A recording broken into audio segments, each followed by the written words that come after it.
Hello and good day! This is Chris Isaac and welcome to my channel. Our topic today is online exclusive Master Grade 100 Scale Avalanche Exia Dash.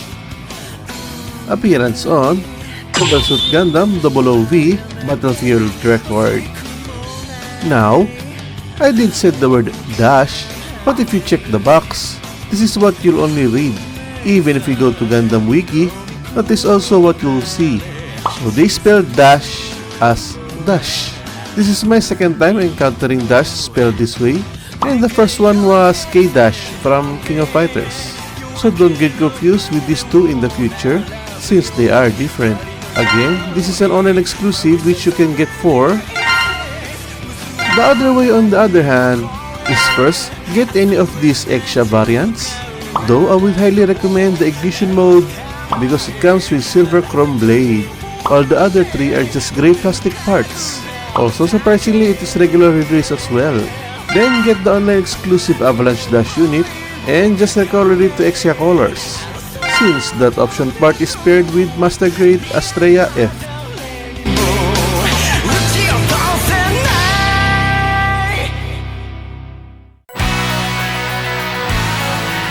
Since this is a set, the contents are the entire runner of regularly released Master Grade Exia from 2009, then the Avalanche Dash option parts made in 2018, and the nicest thing Bandai did, they included a transparent candy tone green action base one.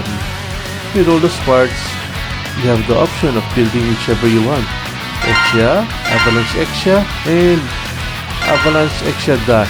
But of course, this is named Master Grade Gundam Avalanche Exia Dash, and that is our priority in building the final product. Head in a ball joint, chest armor can still move outward, shoulder armor can raise a little, shoulder binder can raise this high, shoulder booster can raise this high, full arm can rotate 360, full arm can raise this high, forearm can rotate 360, elbow bend 90 degrees, hand can move up and down, hand can rotate 360, 3-1 thumb hand, back saber storage can move down, beam saber connector in a hinge joint. Because of those clear strip connecting the back armors, waist rotation is now limited. Front skirt can only raise that high, front skirt can move upward, front and backward leg raise, maximum side split, full leg can rotate 360, knee armor can move outward, knee booster can move outward, ankle armor has limited rotation, ankle armor can move outward, leg unit booster can move outward, leg unit can fully expand to connect to the foot, leg unit has 3-finger subarm, leg unit subarm can move up and down, knee bend only 90 degrees, foot can rotate 360, toe can raise this high, forefoot can raise this high. Let's prepare to upgrade Exia to Avalanche Exia. These chest option parts, I already glued it because it keeps popping off. You'll replace the regular back piece with the one with holes. The entire front skirt will be replaced. Replace the beam saber handle storage with the longer peg. You need to remove the knee part for the Avalanche Dash, and also the side leg armor and clear part. The back calf armor needs to be removed too. With all that done, here is the Avalanche option parts. Let's start!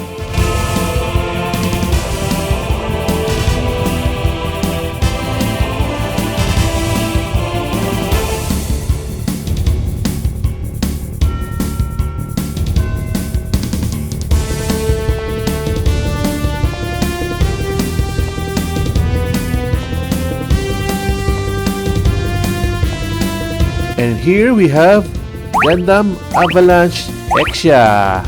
With the Gundam Exia being a slender type, adding all those Avalanche armor makes him top heavy. Let's now go to what we all came for. Time to upgrade to Avalanche Exia Dash. Let's start!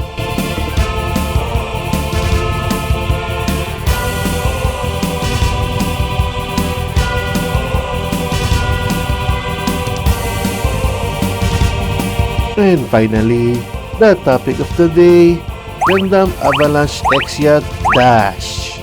I've always liked the Avalanche Dash, But sadly, the no grade 1100 isn't a dash, and the high grade 1/144 has proportion issues. So when I find out that master grade is coming, I immediately pre-ordered one. Finally getting it made me so happy. Now let's talk about the things to expect when you finally acquired the plastic model kit. 00完結編。会話のために刹那をやらせるわけにはいかない。もうせそれでも行くさ。諦めるかよそったれが。誰も見たことのないガンダムがここにある。行け少年、生きて未来を切り開け。劇場版機動戦士ガンダム00。 Let's go to the weapons. We start with one piece of GN long blade and one piece of GN short blade. Both are connected through the pegs in the hand. For weapon storage, you'll use the bracket part to hold both blades and store it in the back left side.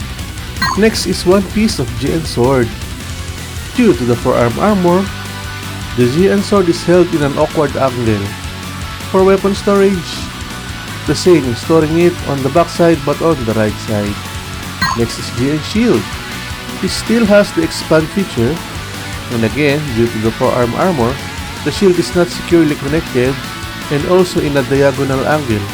It also can be stored at the back. Here are those armaments stored at the back of the model kit.